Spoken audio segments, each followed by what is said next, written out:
Hi, good morning. I want to talk about decision-making research. The P.M.I method is a very commonly used a product research strategy. The P stands for plus, the M stands for minus, and the I stands for interesting. So it is very commonly used when students do product analysis. In my case, I like to call it product research. Now, before we do the P.M.I or the plus minus interesting decision-making research method, we must understand the reasons why we do product analysis or product research in the first place. What is the purpose of doing a product research? And what is the end goal? What do we want to get out of it? You see, you got to spend a few hours looking for products, spend the effort going through the plus, minus, and interesting. You must jolly well get the best out of it. So what is the best way forward? But before that, we'll discuss about the reasons and the purpose of doing a P.M.I. Now, in my opinion, the purpose of doing product research is to understand how the product works and to pick up some of the best features, interesting features, innovative, clever, creative features, of which once you learn about them, you will be able to apply them in the idea generation portion of a design journal.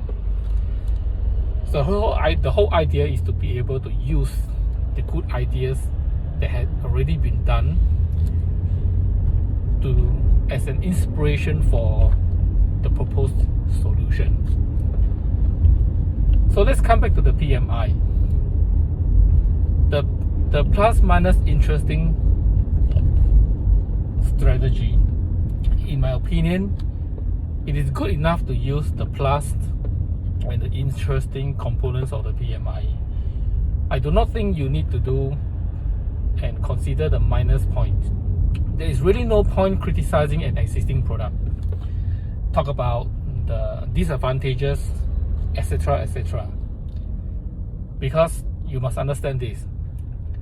When a product is made and marketed, sold to the mass, can you imagine that the designers might have missed or overlooked certain aspects of which will give you an opportunity to find fault with? No.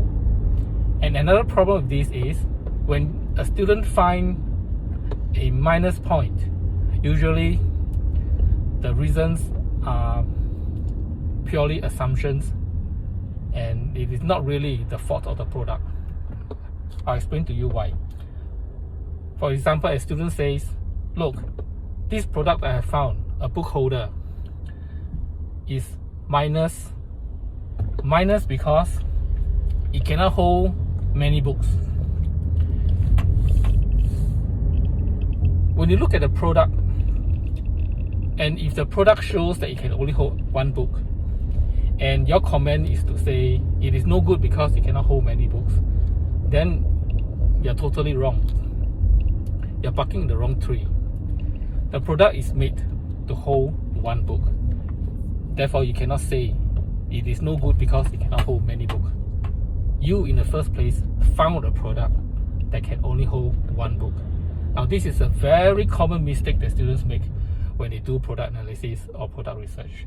They look at a product that is meant for a certain function, and then they have in mind a slightly different function, and then they say and criticize that the product is no good, not working very well.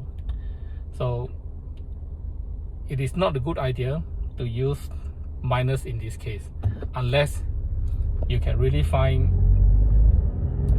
a genuine fault or a genuine overlooked aspect of a product. But that is really the case when a student does the job of doing a product analysis.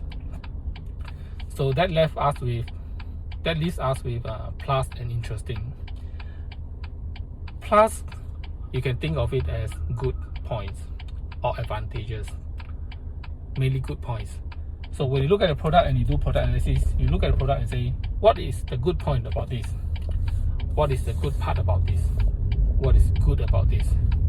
Now, in the first place, if you chose a particular product, an existing product, to do your product research, it must first of all be something that you find that is worthwhile for you to do. So it must certainly have at least one good feature. Otherwise, why would you take it? Why would you choose it? Right? So look at the product and say, ask yourself, what is this good feature? What is good about it? Put a note. And then for the interesting part, many students find it difficult to understand what interesting means. How do I know if this is interesting or this is just good or plus? How do you differentiate them? Now, interesting, to be able to understand and pick up interesting points about a product. Imagine if you look at a product and it doesn't make you go, wow, this is interesting, I've never thought about it, then that is just maybe a plus, a good point, but not interesting. It doesn't have this special wow effect, doesn't make a impact on your expression. Wow, no, it doesn't do that. So if you look at a product, for example, you look through a product from Google and you have to take a second look, take a third look, oh, this is good. Now, that is an interesting part, interesting feature. That product is worth copying, paste, and then analyze. So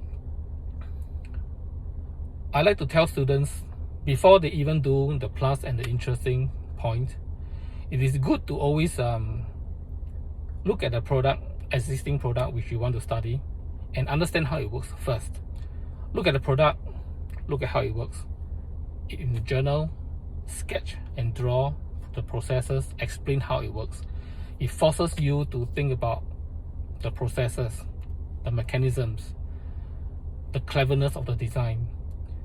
So as soon as you have worked out how it works, note it on the paper, draw, sketch, explore.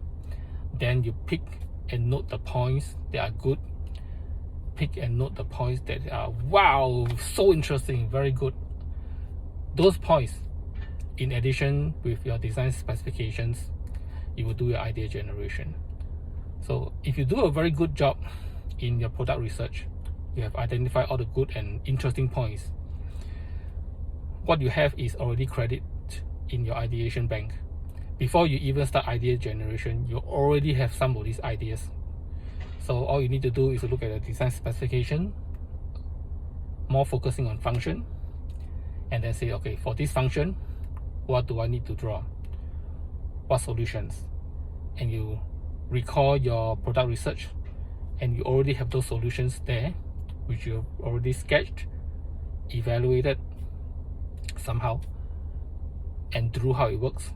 All you need to do is to extract, copy, draw them again, elaborate, and do your idea growing from there. So that's how you do P.M.I. And there's a purpose of doing P.M.I.